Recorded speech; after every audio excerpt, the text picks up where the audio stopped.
출애굽기 20장 1절에서 6절까지의 말씀 제가 봉독하여 드리도록 하겠습니다. 하나님이 모든 말씀으로 말씀하여 이르시되 나는 너를 애굽 땅 종되었던 집에서 인도하여 낸 내 하나님 여호와니라. 너는 나 외에는 다른 신을 내게 두지 말라. 너를 위하여 새긴 우상을 만들지 말고 또 위로 하늘에 있는 것이나 아래로 땅에 있는 것이나 땅 아래 물속에 있는 것의 어떤 형상도 만들지 말며 그것들에게 절하지 말며 그것들을 섬기지 말라. 나 내 하나님 여호와는 질투하는 하나님인즉 나를 미워하는 자의 죄를 갚되 아버지로부터 아들에게로 3, 4대까지 이르게 하거니와 나를 사랑하고 내 계명을 지키는 자에게는 천대까지 은혜를 베푸느니라. 아멘. 하나님 아버지 감사합니다. 오늘 이 새벽에도 우리가 예배드릴 수 있고 우리가 기도할 수 있는 이 모든 것을 허락하여 주시고 준비하시고 인도하여 주심을 감사드립니다. 하나님, 우리가 말씀으로 시작합니다. 하나님, 우리가 말씀으로 오늘 하루를 살아갈 수 있도록 붙잡아 주시고 그 말씀이 멀리 떨어진 것이 아니라 바로 오늘 살아있어 나에게 적용하고 있는 그 말씀으로 우리가 바라볼 수 있는 하루를 살아갈 수 있도록 붙잡아 주시옵소서. 함께 하시며 모든 것 예수님의 이름으로 기도드립니다. 아멘.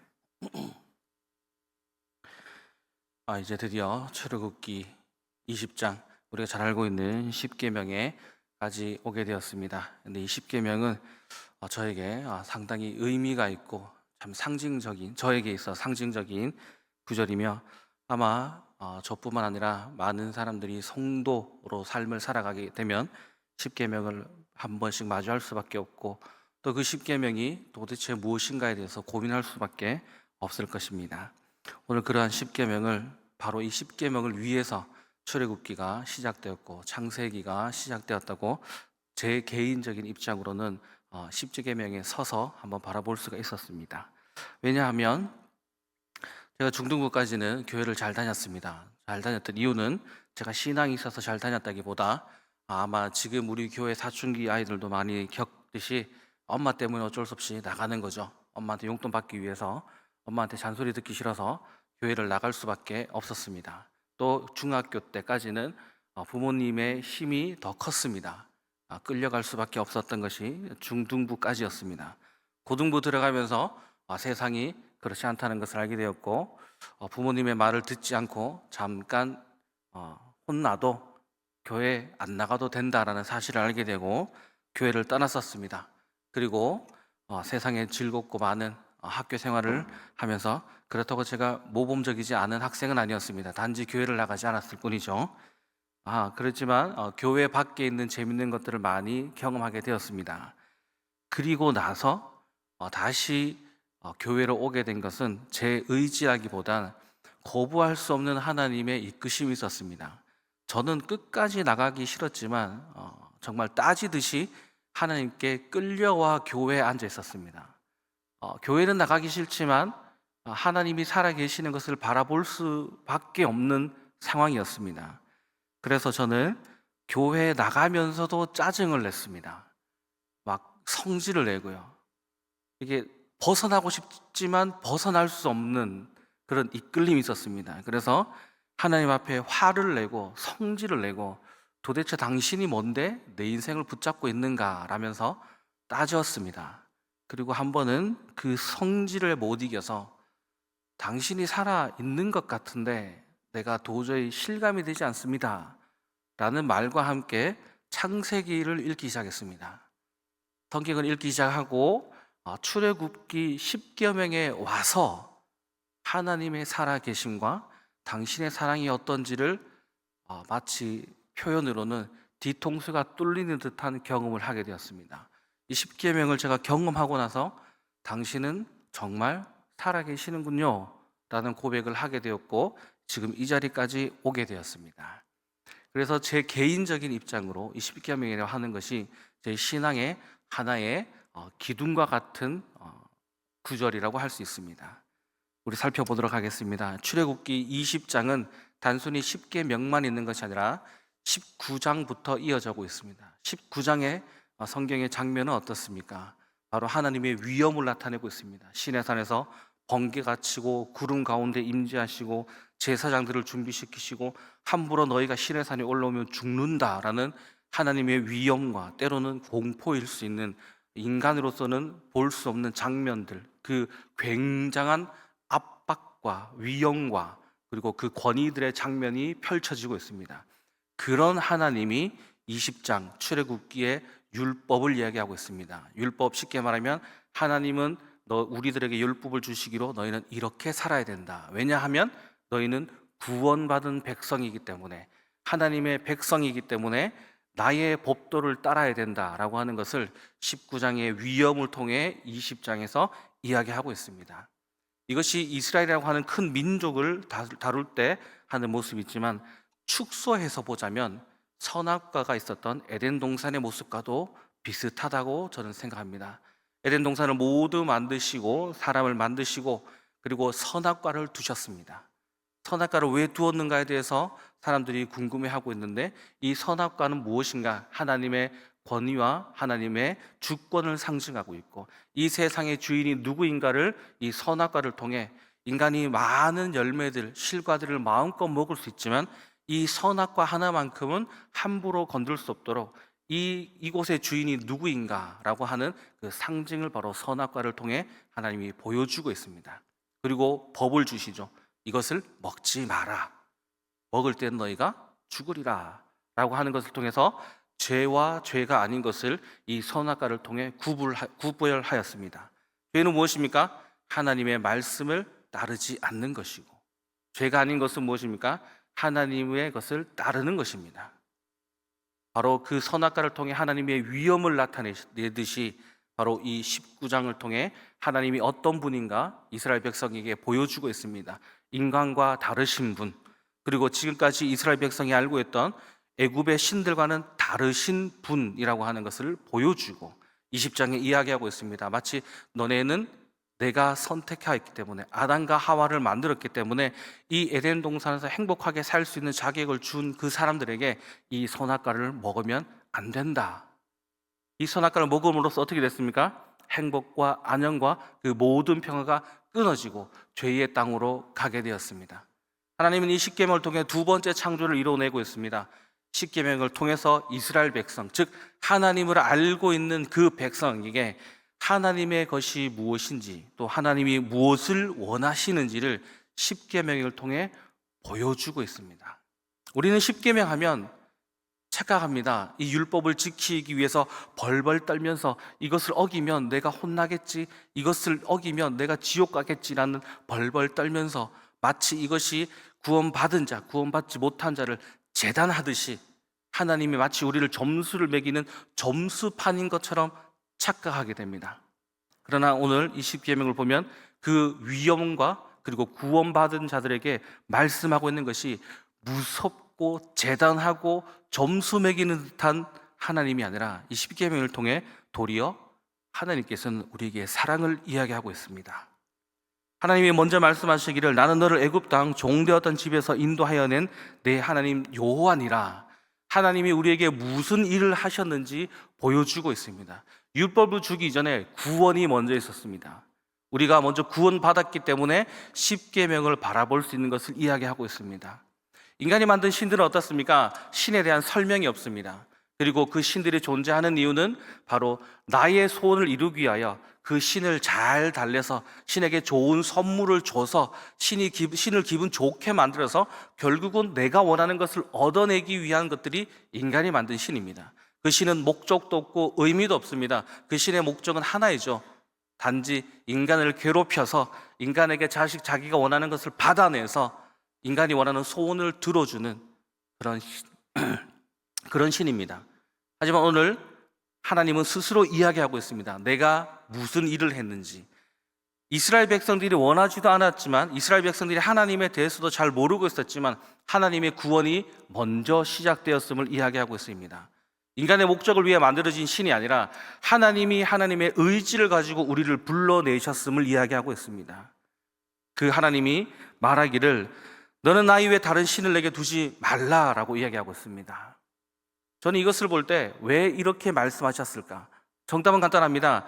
진짜 신이시고 진짜 살아계신 하나님이기 때문에 다른 신이 필요 없음을 이야기하고 있습니다. 그리고 애굽에서 만났던 이스라엘 백성이 그 많은 신들이 아무런 의미 없음을 이야기하고 있습니다. 신은 왜 필요합니까? 인간이 만든 신들, 좀 전에 말씀드렸듯이 내 소원을 위해, 인간의 소원을 위해 어떤 특별한 힘이 필요한 것이죠. 내 소원을 이루어야 되는데 나의 능력은 없고, 나의 능력치는 한계 있고, 나를 능가하는 그 어떤 존재로부터 내가 원하는 것을 얻기 위하여 필요한 것이 신입니다. 그러니 우리가 알고 있는 신들은 어떤 신입니까? 태양신, 바람신, 구름신, 비의 신, 이 모든 신들을 가만히 뜯어보면 내가 원하는 것을 이루고자 하는 그 힘이 필요한 것이죠. 농사를 지어야 되는데 농사 짓기 위해서는 물도 필요하고 태양도 필요하고 바람도 필요하고 그 모든 것이 필요한데 그 신들을 가만히 뜯어보면 내가 풍요롭기 위하여 만들어낸 신들입니다. 그러나 하나님은 그런 신이 아니라고 말하고 있습니다. 내가 너를 애굽에서 구원하였다고. 왜? 가나안 땅으로 보내기 위해. 누구의 의지입니까? 내 소원, 내 목적이 아니라 하나님의 의지와 하나님의 작정하심이 있는 것입니다. 인간이 만든 신들과는 다른 진짜 살아계신 하나님이기 때문에 본인의 의지와 본인의 목적을 가지고 우리를 불러내셨음을 우리에게 보여주고 있는 것입니다. 그리고 우상을 만들지 말라라고 하십니다. 간단합니다. 하나님은 지극히 넓고 크신 우리 모든 우주가 하나님 안에 들어가 있는 분입니다. 하나님은 작은 형상, 인간이 만든 그 형상에 갇혀 계시는 분이 아닙니다. 우리 흔히 영화나 이런 곳에 보면 남자 주인공이 위기를 맞았을 때 여자 주인공을 막 살리고 싶습니다. 그럴 때 우리 어떤 장면이 나오면 갑자기 성당으로 막 달려가죠. 남자 주인공이 성당으로 달려가서 마리아상 밑에서 기도합니다. 자기 여자친구 살려달라는, 드라마에서 그런 장면 많이 보이죠. 근데 우리는 그 장면을 보고 많이 감동을 합니다. 남자친구가, 그 남자 주인공이 칼을 맞고 혹은 총을 맞았어도 목숨을 걸고 기어가서 성모 마리아상 밑에서 기도하는 모습을. 근데 우리는 거기에서 왜 많이 공감을 할까요? 어떤 형상 밑에서 기도할 때 마치 우리는 그 형상이 단지 돌이고 단지 나무이지만 그 형상이 마치 존재하는 신인 것처럼 착각합니다. 그리고 특정 공간으로 달려가죠. 그 형상이 있는데 마치 신이 있는 것처럼 느껴지기 때문입니다. 하나님은 그것을 거부하고 있습니다. 갇혀있는 분이 아니고 어느 특정 공간에만 계시는 분이 아니라고 하는 것이죠. 그리고 우리에게 말씀하시기를 그런 우상과 나 이외에 다른 신을 섬기는 그 이스라엘 백성들에게 말하기를 나를 미워하는 자의 죄를 갚되 아들로부터 아들에게로 3, 4대까지 이르게 하거니와 나를 사랑하고 내 계명을 지키는 자에게는 1000대까지 은혜를 베푸느니라. 여기서 저는 첫 번째 의문을 가졌습니다. 인정하겠다. 하나님 인정하겠습니다. 당신이 진짜인 것도 알겠고 당신의 우상을 만들면 안 된다는 것도 내가 알겠습니다. 그런데 우리의 상식으로는 이것이 반대가 돼야 됩니다. 우리가 알고 있는 신들과 전래동화들을 보십시오.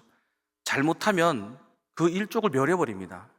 잘하면 조금 이해를 들어주다가 그 다음 제물 바칠 때 또 얼마나 잘하나 보자라고 하는 것이죠. 우리 흔히 알고 있는 전래동화 무엇입니까? 우리 전래동화에는 천전묵은지네가 꼭 등장하죠. 천전묵은지네가 동네마다 다 있습니다. 그래서 꼭 처녀를 바치라고 하죠. 그 처녀를 바치는데 그 바치는 과정이 마음에 안 들면 그 마을을 다 없애버리고 다른 마을로 가든지 다른 제물을 바칠 사람을 구합니다. 근데 제물을 잘 바치면 올 한 해 잘 보냅니다. 내년에 또 바쳐야 되죠. 내년에 또 바쳐야 됩니다. 이것이 인간이 가지고 있는 상식입니다. 밀당이라고 할 수도 있죠. 근데 하나님은 그 반대입니다. 잘하는 사람에게 1000대까지 은혜를 주고 못하는 사람들에게 3, 4대까지 준다고 합니다. 여기에서 저는 하나님의 살아계심을 보게 되었습니다. 3, 4대라고 하는 것은 할아버지, 아버지, 그리고 나, 혹은 증조 할아버지, 할아버지, 아버지, 나 정도인 거죠. 할아버지가 하나님을 미워했습니다. 하나님이 저주를 내리시죠. 그리고 그 밑에 아버지가 보게 됩니다. 우리 아버지가 하나님 제대로 믿지 않아서 저주받았는데 나도 쟤를 믿지 않습니다. 또 저주를 받을 수 있죠. 아들이 된 사람이 오니까 우리 할아버지, 아버지가 하나님 믿지 않아서 저주를 받았는데 옆에 보니 하나님을 잘 믿어서 1000대까지 복을 받는 가정을 보게 됩니다. 깨닫게 되는 것이죠. 우리가 왜 이렇게 살고 있는가? 하나님을 따라가야지만 우리가 은혜를 받는구나라고 하는 것을 보게 되는 것이죠. 3, 4대까지라고 하는 것이 단지 우리는 죄를 지어서 하나님을 미워하여서 벌을 받는 것이 아니라 하나님이 다시 돌아올 기회를 만들고 계십니다. 3, 4대까지 가서 깨닫게 만드는 것이죠. 무엇을 보고요? 옆에 1000대까지 복을 받고 있는 가정들을 바라보면서, 여기서 은혜라고 하는 것이 우리가 잘 알고 있는 헤세드입니다. 한 번으로 주고 끝나는 것이 아니라 끊임없는 은혜를 주고 있는 것이죠. 그래서 하나님은 3세대까지 미워하고 저주를 이루고 옆에 1000대까지 은혜를 주는 것은 1000대까지 복을 받는 가정을 통해 옆 사람들이 변화되어서 하나님을 미워하는 자들의 삶과 하나님을 따르는 자들의 삶을 비교하여서 하나님은 이 십계명을 통해 1000대까지 복을 받는 자들을 통해 3, 4대 저주받는 가정들에게 알리고 있는 것이죠. 나에게 돌아오라고, 내 사랑으로 들어와야 된다고, 너희가 지금 하나님을 미워하지 않는 자들로 들어오라고. 쳐내고 저주하고 버리는 것이 아니라 돌아오게 하기 위하여 하나님은 이것을 이야기하고 있습니다. 질투하는 하나님이 무엇일까요? 이 질투라고 하는 감정을 우리는 부정적으로 생각하고 있습니다. 그러나 하나님이 질투하는 것은 무엇일까요? 율법이라는 것을 통해 하나님에게 사랑받고 하나님의 백성이 되고 하나님의 은혜 가운데 가만히 있어 우리가 하나님의 은혜를 누릴 수 있는데, 떠나가는 저들을 바라보며 하나님이 아는 거죠. 이 율법을 떠나가게 되면 너희가 힘들게 될 것이고 너희가 저주받게 될 것이고 너희가 사망에 이르게 될 것인데, 그것을 바라보는 안타까운 마음을 질투라고 표현하는 것이죠. 그러니 어떻습니까? 기다리는 것이죠. 하나님은 십계명을 통해 우리로 하여금 죄가 무엇인지를 깨닫게 하여서 죄로 달려나가는 그 방향을 돌리시기를 원하고 있습니다. 우리를 점수 매겨서 야, 너는 이래서 안 돼, 너는 아웃이야, 너는 이제 끝이야가 아닙니다. 내가 이 자리에서 율법을 통해 하나님의 사람이 되는 방법을 알렸으니 이제 너희가 죄를 버리고 세상의 것을 버리고 나에게 돌아오라고 하는 그 기준들, 여기 너희가 들어와야지 너희가 살 수가 있다라고 하는 것을 하나님이 율법을 통해 보여주고 있는 것입니다. 십계명을 처음 접했을 때 저는 하나님이 무서운 하나님인 줄 알았습니다. 다시 돌아오고 나서 이 십계명을 바라보았을 때 하나님의 사랑이 바로 여기에 녹아 있음을 발견할 수밖에 없습니다. 하나님이 진짜 살아 계셨기 때문에 우리가 만든 신과 우리가 알고 있는 상식의 신들의 모습이 아닌 정말 살아 계시기 때문에 우리의 상식과를 반대로 상식을 깨트려 버려서 율법이 마치 우리를 벌하는 것이 아니라 마치 우리가 하나님께 이것을 했기 때문에, 십계명에서 이것을 했기 때문에 내가 점수를 얻었겠지, 하나님 보시기에 좋겠지가 아니라 도리어 하나님이 우리에게 기준을 주신 것은 하나님의 사람으로서 어찌 살아가야 되는지, 하나님이 무엇을 원하고 있는지, 하나님의 백성됨은 무엇인지에 대한 하나의 기준을 만들어 놓아서 우리가 하나님께 달려갈 수 있는 화살표로 십계명을 만들었습니다. 하나님이 우리에게 원하시는 것, 하나님이 좋아하는 것은 바로 저기야 라고 십계명을 통해 이야기하고 있습니다. 그리고 그 십계명을 통해 우리에게 말씀하시기를 우리를 내치기시기 위해서가 아니라 우리가 탈출할 수 있도록, 내가 있는 자리가 지금 어떤 자리인지, 하나님이 원하시는 자리인지 원하는 자리가 아니신지를 보여줄 수 있는 것이 십계명이라는 것입니다. 크게 말하자면 율법이라고 하는 것입니다. 그런데 이 율법은 우리가 구원을 얻었기 때문에 믿는 자에게 주는 것입니다. 오늘 이 십계명도 믿지 않는 자에게 주는 것이 아닌 시내 산에 온 이스라엘 백성들에게 주어지고 있는 것입니다.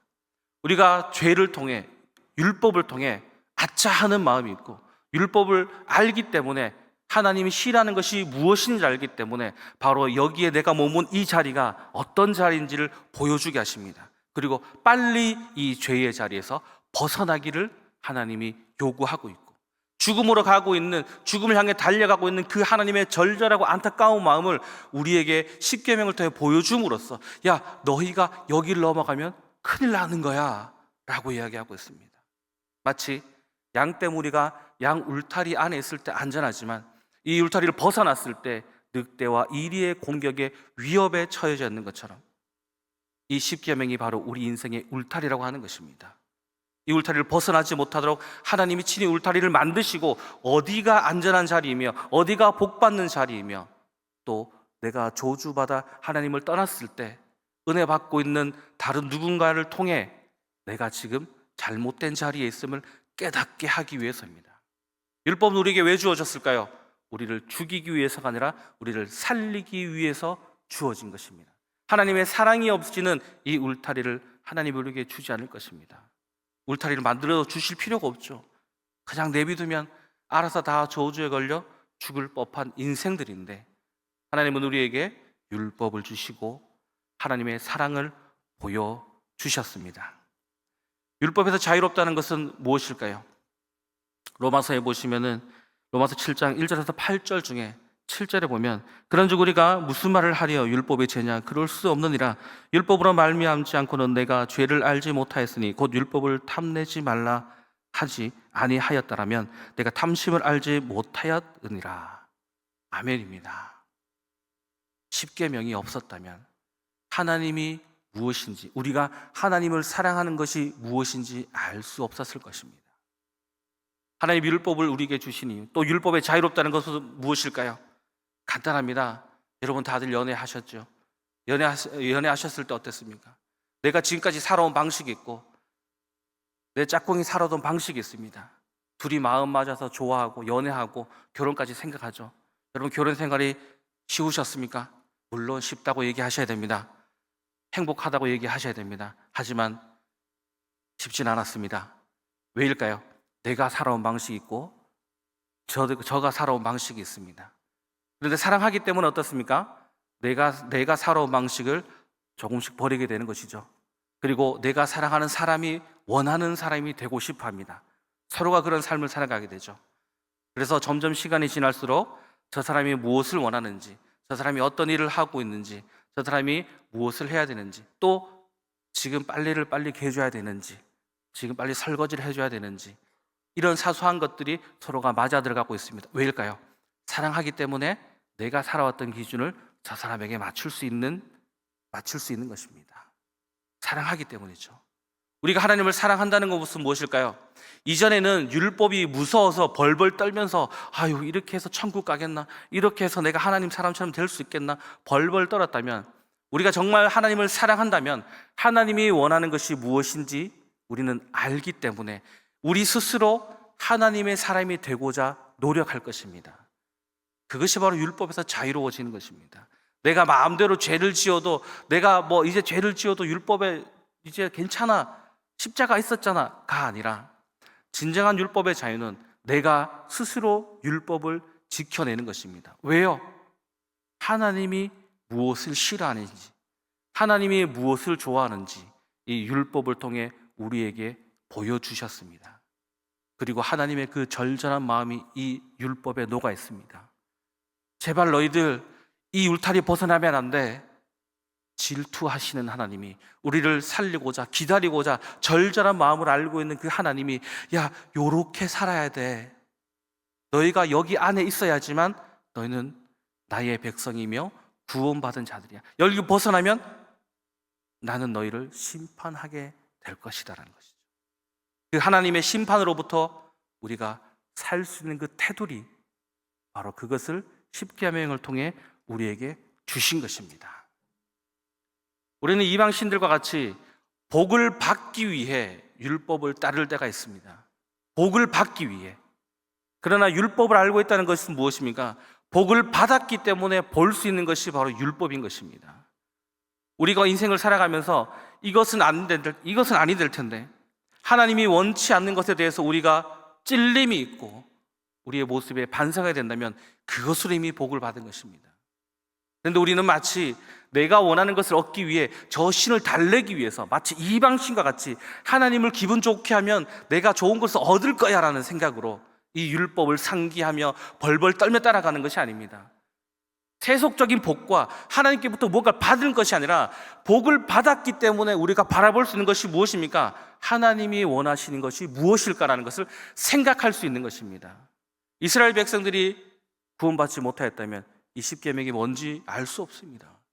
이방신들과 시방신들을 믿는 이방인 같은 삶을 살아갔을 것이고, 저주받는 것으로 끊임없이 달려갔을 것이고, 인간이 만든 그 신과 같이 신을 마치 나의 도구처럼 사용했을 것입니다. 그런 하나님은 우리에게 율법을 주신 이유가 있습니다. 하나님 스스로 작정하시고 우리를 부르시고 우리를 사랑하셨기 때문에 우리가 어찌 살아가야 되는지, 하나님이 우리를 사랑하셨기 때문에 우리가 죄를 향해 달려가는 그것을 막기 위하여 율법이라는 테두리, 울타리를 주심으로 우리가 하나님에게 갈 수 있는 발걸음을 돌리게 만드셨습니다. 그래서 우리는 어떻습니까? 죄를 지었을 때, 나의 부끄러움이 있을 때, 내가 잘못했을 때 아차 하며 우리는 그곳에서 무릎을 꿇고 나의 부끄러운 모습을 마주했을 때 도망가는 것이 아니라 도리어 그 부끄러움이 밝혀지고 내 죄가 밝혀지고 나의 부족함이 밝혀졌을 때 도리어 우리는 하나님께 감사할 수 있습니다. 하나님은 진짜 살아계신 신이기 때문에 이 율법을 통해 우리에게 세속적인 보호를 주는 것이 아니라 나의 부끄러움을 회개할 수 있고 나의 부끄러움을 하나님께 가져올 수 있는 복을 허락해 주셨습니다. 그리고 그것을 가지고 하나님께 감사할 수 있습니다. 내가 많은 돈과 좋은 차와 좋은 집과 좋은 세상의 것을 가지고 하나님께 감사하는 것이 아니라 내가 하나님께 회개할 수 있고 죄를 고백할 수 있고 내가 멸망으로 가던 그 길을 멈추게 하시는 것에 대해서 우리는 감사할 수 있는 것입니다. 저는 이 십계명을 들고 제 인생의 제 개인적인 기준으로 하나님의 살아계심을 발견하고 그 사랑이 얼마나 큰지를 이 십계명을 통해 알게 되었습니다. 우리를 사랑하시기에 주신 율법입니다. 여러분 오늘 하루 살아가시게 될 것입니다. 우리는 무엇을 위해 하나님을 찾고 무엇을 위해 하나님께 간구하고 있습니까? 오늘 하루도 하나님의 백성으로 살아가기 위하여 내가 선택하고 결정하고 내가 마주한 그 모든 것들이 하나님이 보시기에 아름다운 것을 선택하시며 하나님이 보시기에 기뻐할 만한 것들을 선택하시는 귀한 여러분이 되시기를 간절히 소원합니다. 기도하겠습니다.